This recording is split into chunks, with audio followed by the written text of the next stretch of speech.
Hey everybody, it's your host, Diana Chen, and you're listening to an episode of Minihash, a condensed episode of Rehash where we do a deep dive into one focused topic with a past guest. Hope you enjoy.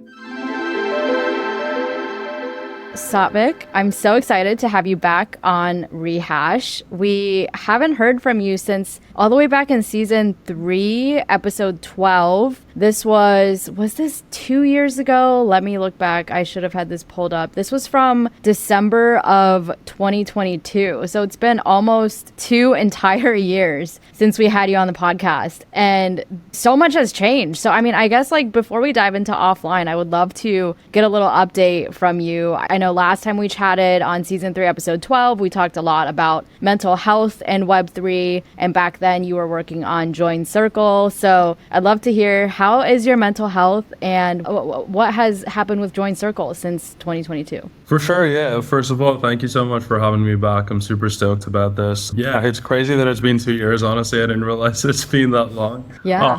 I think so. For us, Join Circle definitely went through a few iterations. That was also end of 22 was when I was deciding to resign from my role at MasterCard. That kind of went through in February of last year. And since then, Join Circle ended up pivoting to Anoka, which was, we were trying to build a positivity for a social media platform. Build that for about 6 months until the end of last year. And we were fully bootstrapped, kind of just, got to the end of our bootstrap runway and kind of got this golden parachute where this company wanted to acquire the tech that we'd built out. So ended up parting ways with Anoka in January of this year. And since then been on this completely new journey. You guys have been building in stealth until recently, right? Yeah, so it was about, April 1st was actually when I announced the light paper. What a great day to announce, because a lot of people were wondering if this was a joke or if this is something real. But since then, it was about a few months of research, just trying to figure out, how offline networks can be built, how we can proliferate some of the work that we want to do. And then since then, it's been about 2 months of just core building with a very small team, but we're all super excited about it. I have so many questions for you.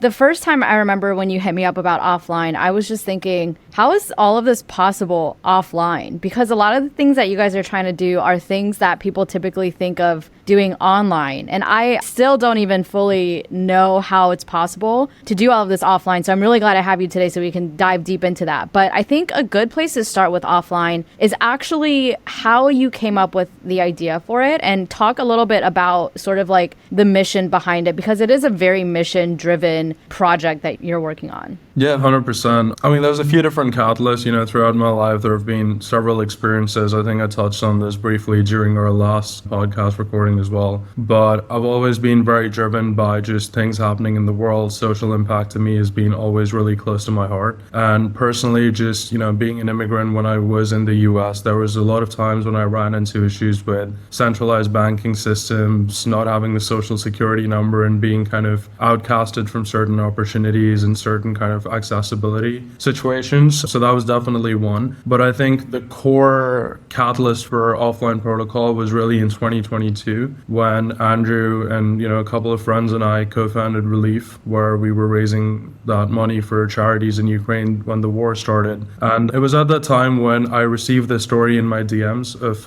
a family that was at a bus shelter and they were trying to flee the country to get to Poland. So there were these buses that were leaving pretty regularly. And at the time, MasterCard, Visa, Amex had turned off their payment rails in the network because Ukraine, Russia, that whole region was sanctioned. So even when people had money in their bank accounts, they couldn't use that money. And similarly, we always say cryptocurrency censorship resistant, but at the time there was no internet, there was no telecom services, there was no electricity in a lot of these places. So even their crypto wasn't working. So despite having money in both ways, they were unable to actually pay the bus driver to leave the country. They had to wait a day, find shelter, and then somehow manage to flee the next day. And that was the first time that it kind of challenged my own personal beliefs and my, bullishness on crypto as a censorship resistant kind of alternative. And so that's when I started looking into alternate methods. I started digging into what's been done previously in the crypto industry. A few people in the Bitcoin community had built some really interesting solutions back in the day. The Dogecoin community has built something to do with radio payments back in the day. It was really kind of looking at those use cases experiences where, the gears in my head started to churn and I was like, okay, we could do something. But ultimately, it just ended up being a draft sitting in my notes forever until this year when I really saw, again, we were seeing a lot happening in the Middle East. We were seeing a ton of natural disasters taking place around the world. And not just Middle East. This year, there have been internet blackouts in Bangladesh and Venezuela. And we're starting to see more of that come up. And so really, I had these ecosystem lead offers in my hand from different L1s and L2s. And I was kind of sitting, mulling them over, seeing which one I want to choose. But just seeing kind of what was happening on the news, something in me said, let's say no to these offers. And so 24th March, 2 days before my birthday, I turned down the offers I had, celebrated my birthday, and 1st April, I announced Offline Protocol. That's an incredible story. I feel like you're a founder at heart too. Like I know some people that they're just founders, and it's hard for them to go and work at a company and be an employee because they just always have that itch. Like their brain is full of ideas and they always have that itch to just start their own thing and build from the ground up. And that's such a different experience than being an employee at a company. And I feel like you're one of those people that you're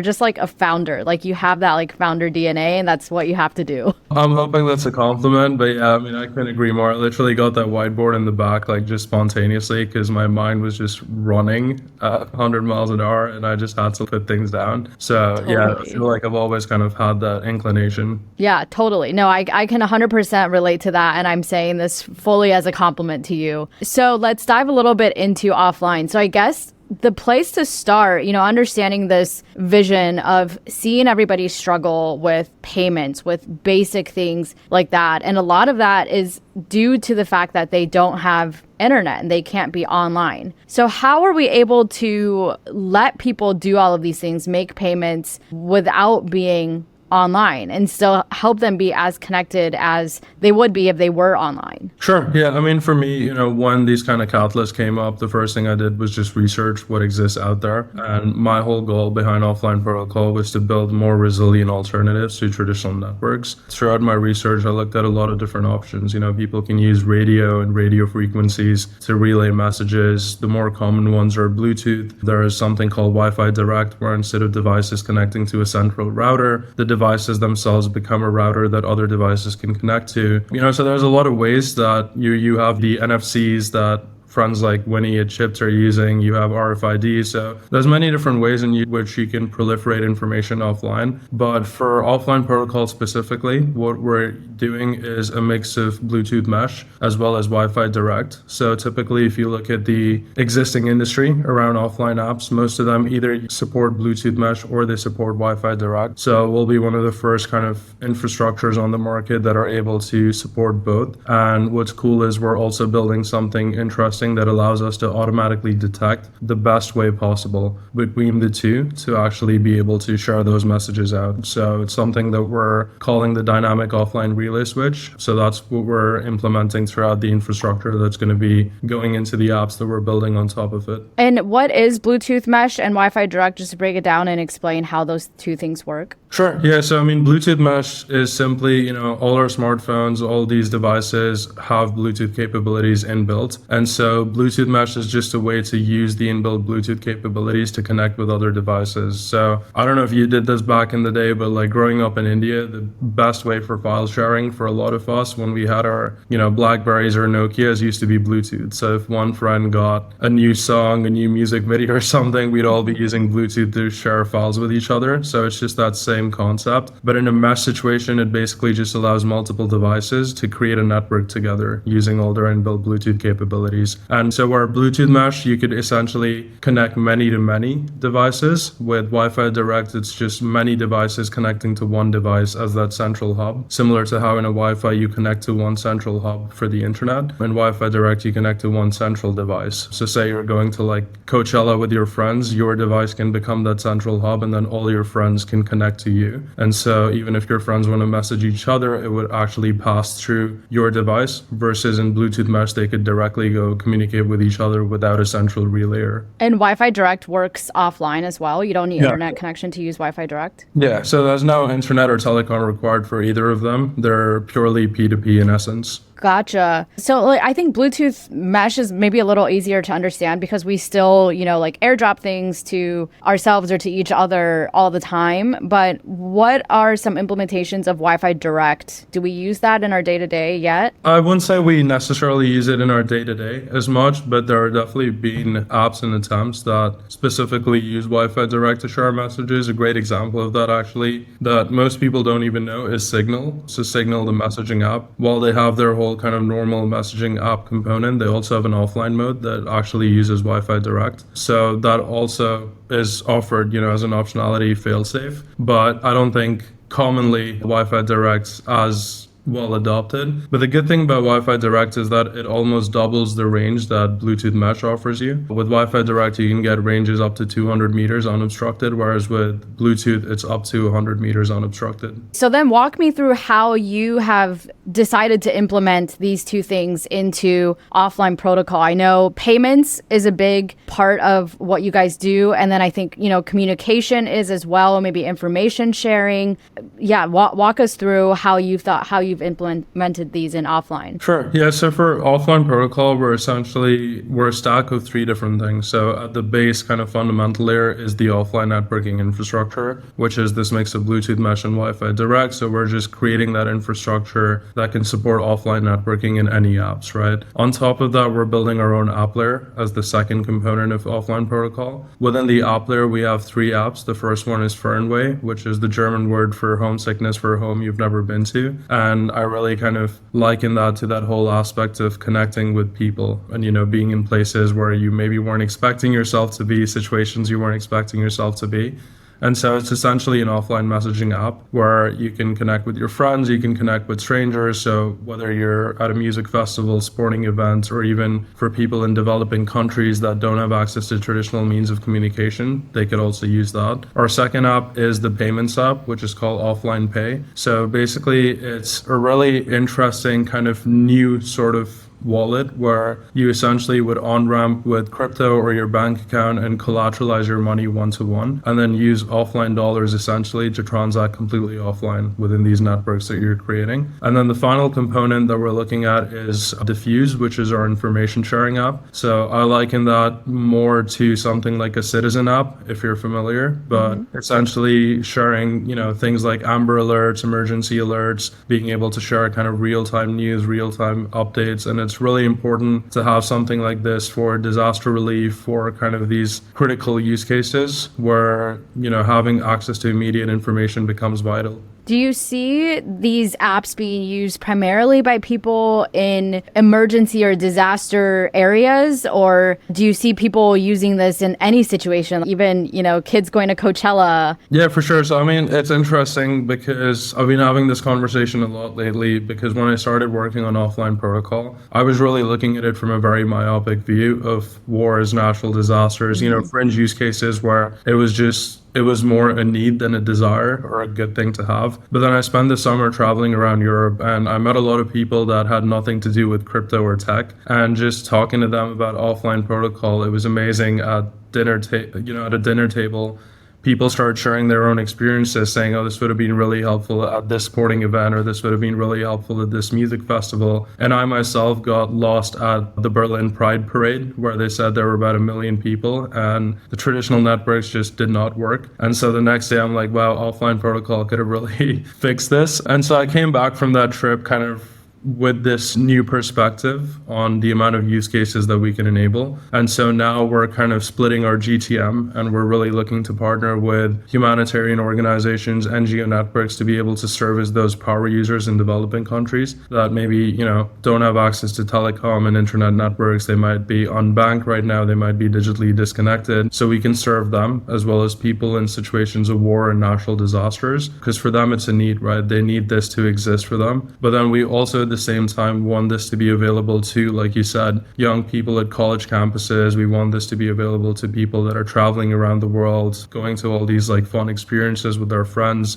So we're really splitting kind of how we approach the market. But what's great for us is that we don't have to tweak the products to specific use cases. The same products can be applied to countless different kind of environments and, the way that people want to use them. Yeah, absolutely. I could even see it as like that fun layer of use cases. You could use that to get traction and to get visibility and generate hype around offline so that these nonprofits and these like really meaningful organizations that are helping people in big ways will, see offline, see all these people using it, and then realize, wait, like we can make so much more impact with offline than these kids at Coachella are using to connect with their friends while there's no cell service or something. 100%. I completely agree because, I look at that market as I call them high virality and high growth users because they'll help us get the brand name out there. I really want offline protocol to become a household name in this space. But at the same time, like you said, just through stuff I've been posting on social media, we've now started to see more of these humanitarian organizations or more impact driven organizations just discover us through this way and reach out. Like last week, one of the world's largest agri-tech startups reached out to me because they wanted us to work with their community of small grow farmers in remote regions that typically don't have access to any payment ecosystems, right? So they're unable to accept payments for their smallhold farms. And so offline protocol can help them accept payments and be able to sell their crop, get information about all the kind of current market prices and things of that sort. So yeah, we're starting to see kind of new use cases emerge every single day right now. That's not even something that came to mind at all for me until you just said that. I feel like that's so niche, but it's also a really big population of people too. So I can see how that can be actually a really big use case as well. So outside of the apps that you guys have already started building on top of offline, what are some of the most impactful apps you can think of that you would like people to come build on top of offline? And are developers able to come build on offline yet? Sure. Yeah, great question. So not right now. I think we're a super small bootstrap team, so we're very focused on just shipping our own app layer right now. But eventually we do kind of want to create our own SDK that can enable this offline infrastructure for other developers. And I feel like with our 3 apps,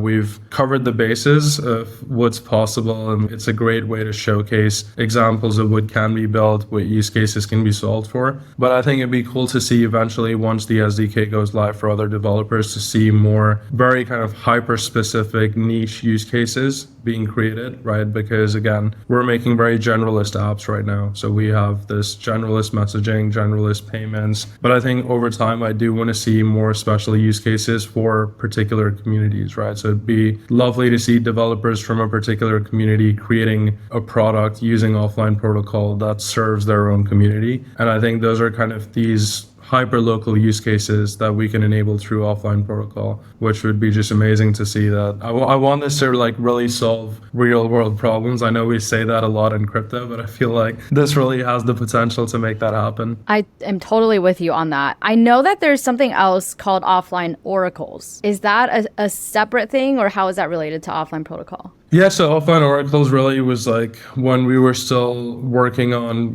getting offline protocol out there, we were trying to see what else we can do to engage the community, to explore the ecosystem, think through different kind of social graphs, different, ways to bring community together.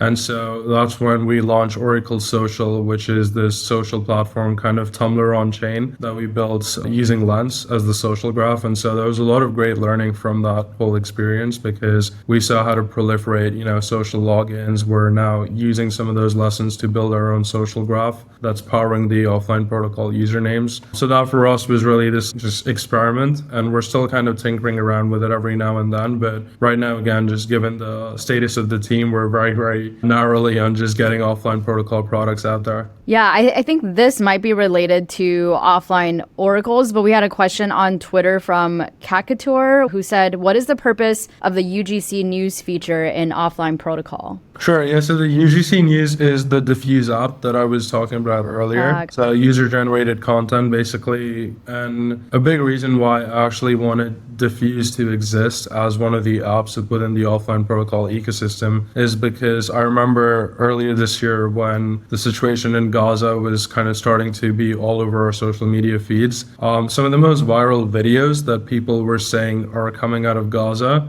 were later fact-checked to be videos from Syria from a few years ago, right? And they were being shared like anything on social media because false news statistically spreads like 6 times faster or something. And so that kind of got me thinking of how we can ascribe certain elements of metadata to content that's being shared. And so what's great about offline protocol is that we're so hyper local in how content's being kind of brought to the surface that we can then through diffuse assign certain types of metadata to all pieces of content being shared. And so we have this inbuilt kind of verification and authenticity that's being added to the content. So that's kind of the whole piece behind that UGC and information sharing and diffuse. Can you talk any more about how that works behind the scenes? Because I'm sure a lot of people would be curious to know, like, how are you able to ensure that the content they're being fed through diffuse is in fact fact-checked and verified? Like, how is it fact-checked and verified so that they can have more peace of mind knowing that it's, real and not fake news? Yeah, so with the offline protocol usernames that we recently launched, essentially there's different things that we're adding to your username, sort of like your social graph, right? So we're looking at your IP address, your device address, the kind of offline connections that you're making, and all these things help us ascribe a certain region that you're part of an offline network in this hyper-specific region, right? So when you're sharing content, we're then meta tagging all these different things that we know about you and your offline region as part of that content. So now if you're taking a photo in Florida and saying, oh, this is,